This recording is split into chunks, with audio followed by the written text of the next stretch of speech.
Kopš teritoriālās reformas 2008. gadā dažādas valsts institūcijas reģionos paliek aizvien mazāk un aizvien vairāk attālinājās no attālāko novadu un pagastu iedzīvotājiem. Tāpēc 2013. gadā tika uzsākts pilotprojekts valsts un pašvaldību vienotā klientu apkalpošanas centra izveidē. Tajā iesaistījās arī aucinieki. Pilotprojekts gan ilga 1,5 gadu, tomēr aucinieki to turpināja arī bez valsts atbalsta.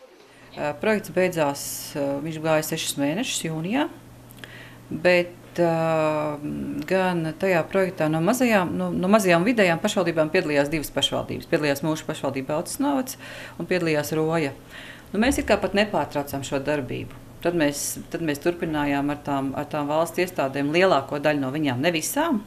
Daļa tikai darbojās pilotprojektā, jo tur bija vairāk iestādi, bet valsts zemes dienests, valsts ieņēmuma dienests, valsts sociālās apdrošināšanas aģentūra. Mēs pārslēdzām līgumus, divpusējs līgumus un turpinājām darboties. Iedzīvotāji jau pilotprojektu laikā ļoti aktīvi to izmantoja. Ātri apgūmums nebija tā, ka mēs te sēdējām un gaidījām klientus. Cilvēki uzreiz zināja, vai tas bija publicitātes nopelns vai... Bet informācija bija un cilvēki šeit nāca un izmantoja to. Protams, vispopulārākie, kā jau tas arī bija paredzams, bija valsts sociālās apdrošināšanas aģentūras pakalpojumi. Šogad vien Aucis vienotajā apkalpošanas centrā iespēju 7 dažādu valsts iestāžu pakalpojumus saņemt vienu vietu, izmantojušas vairāk nekā 1000 fiziskās personas. Tagad valsts iesākto darbu turpina un Aucis ir pirmais no 66 valsts un pašvaldību šogad atklātajiem vienotajiem klientu apkalpošanas centriem. Mēs sākām ar 4 pilotprojektiem. 2 pilsētās Daugavpilī un Valmierā, 2 mazākos novados Aucē un Rojā. Izvērtējām visus šos aspektus, kā tas darbojās, kādas ir tās lietas, kas ir raksturīgas mazākiem novadiem, kādas lietas, kas ir raksturīgas lielākām pilsētām, ko mēs varam izdarīt. Un šīs koncepcijas pamata tad arī valdība pieņēma lēmumu veltīt, neteiksim, ka liels resursus, bet kopā 3 gados katru gadu pa €1 miljonu, lai šos kopējos klientu centrus izveidot, radīt šo sinerģijas efektu ar valsts un pašvaldību.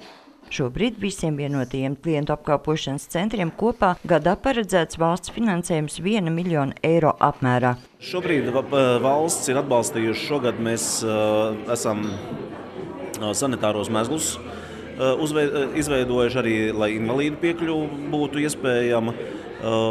Tas ir atalgojums darbiniekiem un faktiski, lai varētu arī tādā veidā šos pakalpojumus turpināt sniegt.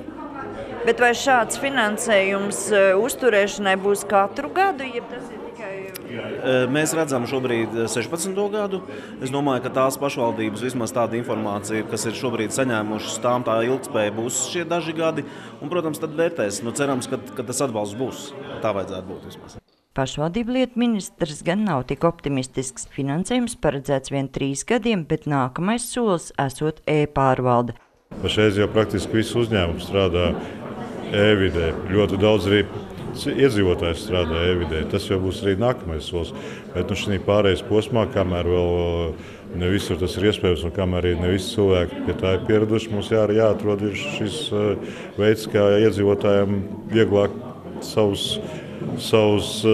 sadarbību ar valsts nodrošināt. Valsts atbalstītajā projektā šogad un nākamgad kopā paredzēts atvērt 80 vienotos klientu apkalpošanas centrus. To novadu iedzīvotāji, kuros šādi centri netiks atvērti, varēs izvēlēties doties uz pilsētām, kur ir valsts iestāžu filiāls, vai arī uz sev tuvāko vienoto apkalpošanas centru.